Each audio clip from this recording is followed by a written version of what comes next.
Hello everyone, আমি প্রজ্ঞা welcome করছি আমার একটি নতুন ব্লগে। আশা করছি আপনারা সবাই ভালো আছেন। আজ পৌষ সংক্রান্তি, বাংলা বছরের পৌষ মাসের শেষের দিন। পঞ্জিকা মতে বাংলা পৌষ মাসের শেষের দিন উদযাপিত হয় পৌষ সংক্রান্তি।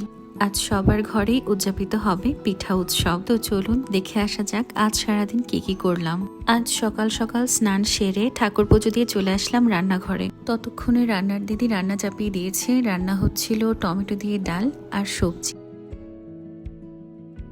সারা বছর কম বেশি সবজি পাওয়া গেলেও শীতকালের সবজির ব্যাপারটাই যেন আলাদা।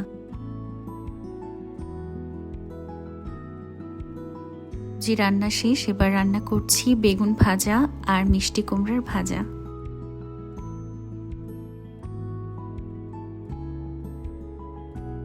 আমি আসলে পিঠা বানাতে খুব একটা দক্ষ নই।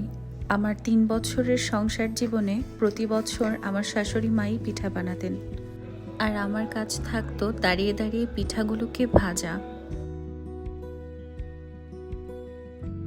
তাও এমন একটা দিনে বাসায় পিঠে পুলি না হলে কি ভালো লাগে বলুন তো। আসলে আমার ছেলেটা এখনো যেহেতু ছোট, আমি চাইলেই সবকিছু করতে পারি না। তাও রান্নার দিদির সাহায্য নিয়ে বানিয়ে ফেললাম 3 ধরনের পিঠা।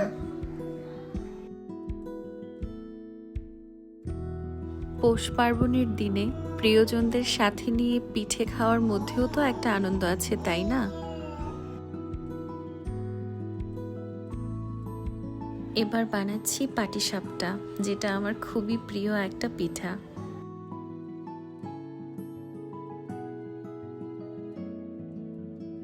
চলুন আমার বানানো পিঠার কিছু ক্লিপ শেয়ার করতে করতে ভিডিওটা শেষ করা যাক। দেখা হবে আবার নতুন কোনো ভিডিওতে। সে পর্যন্ত সবাই ভালো থাকবেন, সুস্থ থাকবেন।